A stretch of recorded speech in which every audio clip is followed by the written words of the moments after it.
Pembelajaran tatap muka atau PTM di seluruh jenjang sekolah di Kota Bogor dihentikan sementara. Pemerintah Provinsi Jawa Barat telah mengeluarkan izin untuk menghentikan semua kegiatan di sekolah sesuai permintaan pemerintah Kota Bogor. Langkah ini dilakukan setelah guru dan siswa di sejumlah sekolah terpapar coronavirus dan terjadinya kenaikan kasus aktif. Dari semua daerah Kabupaten Bogor, Kota Bogor kami setujui PTM-nya akan dihentikan dulu, ditunda. Ada kenaikan kasus di sekolah yang juga berhubungan dengan domisili dari wilayah tempat sekolah itu ada kira-kira begitu. Jadi Pak Bima Arya selaku Wali Kota Bogor menyampaikan sebuah fenomena sehingga kami izinkan dan kami minta semua kepala daerah memonitor. Kini proses tracing sedang dilakukan di setiap sekolah untuk memastikan kondisi para guru dan siswa. Dari Bandung, Jawa Barat, Diki Wismara, iNews melaporkan. Pemirsa, pengelola wisata Taman Anggur Subang, Jawa Barat terancam pidana karena melanggar Undang-Undang Kesehatan dan Kekarantinaan. Polisi menyebut tidak memberikan izin aktivitas konser musik di lokasi wisata tersebut yang menyebabkan kerumunan.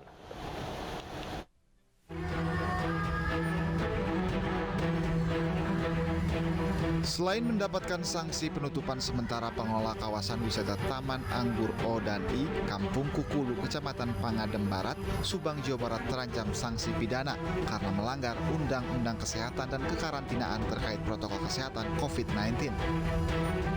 Polisi mengaku tidak memberikan izin aktivitas konser musik yang menimbulkan kerumunan. Polisi akan segera memeriksa pengelola tempat wisata. Yang tersebut di lapangan ternyata berubah menjadi konser musik. Kami tidak ada menerbitkan surat izin apapun. Polres Subang tidak menerbitkan surat izin keramaian.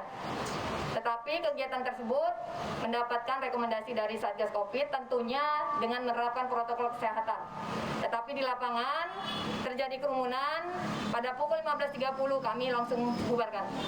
Minta dihentikan acara tersebut dan langsung membubarkan para pengunjung. Video viral menunjukkan ribuan pengunjung berkerumun dan berdesakan di tempat wisata Taman Anggur Kampung Kukulu. Penyanyi Triswaka, Nabila Mahari, dan Zidan yang kini tengah digandrungi kaum milenial menjadi magnet yang menyerut warga untuk berbondong-bondong datang. Petugas kepolisian yang berada di lokasi tidak bisa membendung dan membubarkan kerumunan. Satgas memutuskan untuk memberikan sanksi, yaitu penutupan sementara tempat wisata di situ selama beberapa hari ke depan. Kami berharap untuk semua tempat wisata atau tempat-tempat pentas hiburan dan lain-lain agar menahan diri dulu. Akibat pelanggaran prokes yang dilakukannya, wisata tersebut ditutup sementara selama 3 hari sejak tanggal 1 hingga 3 Februari. Tempat wisata tersebut sebelumnya hanya meminta izin untuk menggelar silaturahmi dan pentas budaya, bukan konser musik. Dari Subang, Jawa Barat, Yudi Heriawan Juanda, iNews melaporkan. Gubernur DKI Jakarta Anies Baswedan telah berkoordinasi dengan Luhut Binsar Panjaitan terkait pembelajaran tatap muka. Anies mengusulkan untuk kembali meniadakan pembelajaran tatap muka 100% selama 1 bulan. Mau Sabtu atau Minggu? Seiring dengan banyaknya siswa dan guru yang terpapar COVID-19, Gubernur Anies Baswedan telah berkoordinasi dengan Ketua Koordinator PPKM Jawa Bali Luhut Binsar Panjaitan. Anies mengusulkan kepada Luhut untuk kembali meniadakan pembelajaran tatap muka 100% selama 1 bulan. Rencananya, sistem pembelajaran sekolah di DKI Jakarta akan kembali dilakukan secara jarak jauh atau sistem online. Meski demikian, hal ini masih dalam tahap pembahasan dan nantinya akan diumumkan hasilnya. Pak Luhut Binsar Panjaitan sebagai Ketua Satgas Covid Jawa Bali mengusulkan agar PTM di Jakarta ditiadakan. Proses pembelajaran dilakukan secara jarak jauh selama 1 bulan ke depan. Nah, ini sedang dibahas, nanti kita akan mendengar hasilnya karena keputusannya adalah melalui keputusan pemerintah pusat lewat PPKM tadi, lewat SKB 4 Menteri. Ini berbeda dengan ketika era PSBB. Jadi kami sudah menyampaikan usulannya dan dibahas, nanti kita akan dengar bagaimana. Ruangan Komisi 1 DPR dan Mahkamah Kehormatan Dewan di lockdown. Melonjaknya angka positif di Gedung Wakil Rakyat diduga terjadi setelah anggota Dewan melaksanakan kunjungan kerja. Aktivitas di ruangan Komisi 1 DPR RI dan Mahkamah Kehormatan Dewan ditiadakan sementara alias lockdown. Penerapan lockdown dilakukan setelah 9 anggota DPR Komisi 1 serta 80 pegawai serta tenaga ahli terpapar COVID-19. Pimpinan DPR RI pun menerapkan sistem bekerja di kantor dengan kapasitas hanya 50%. Sementara jam kerja dibatasi hanya dengan sampai pukul 15.30 waktu Indonesia Barat. Sedangkan kunjungan kerja ke daerah akan dihentikan sementara waktu. Kami di lingkungan DPR ini saat ini yang dilakukan melalui laboratorium kita ada 9 anggota DPR yang positif dan 80 orang dari lingkungan pegawai, PPNSN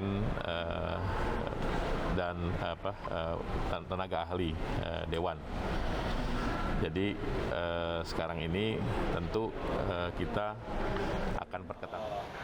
Polri mengungkap penyebab munculnya permainan karantina. Menurut Kadif Humas Polri Irjen Dedi Prasetyo, permainan karantina itu disebabkan lemahnya pengawasan. Pengawasan di bandara yang lemah menjadi salah satu penyebab munculnya permainan karantina. Polri akan berkoordinasi dengan keimigrasian, jalur yang menjadi celah oknum di bandara melakukan permainan karantina. Irjen Pol Dedi Prasetyo menegaskan pengawasan akan diperketat supaya pelanggaran serupa tidak terulang kembali. Jebakan karantina menjadi perhatian Presiden Joko Widodo. Ia meminta kasus tersebut diusut tuntas. Juga kita antisipasi bersama dari mulai pintu keluar imigrasi itu sudah dilakukan aplikasi monitoring presisi sampai dengan nanti pengantaran ke tempat hotel karantina tersebut. Termasuk ya pada saat karantina ya jangan sampai ada pelanggar-pelanggar lain. Kemarin Bapak Menteri sudah menyampaikan untuk masa karantina kita.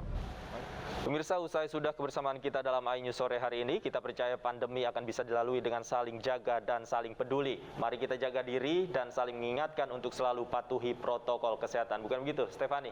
Iya, jangan lupa untuk pakai masker, jaga jarak, dan kurangi mobilitas. Mari kita konsisten menjaga imunitas tubuh dengan olahraga teratur dan vaksinasi. Kita percaya COVID-19 masih ada dan sebagai bangsa kita akan selalu bersama menanggulangi wabah ini. Salam sehat. Saya Stefani Patricia. Dan saya Davi Pratama pamit undur diri. Terima kasih atas kebersamaan Anda. Selamat sore dan sampai jumpa.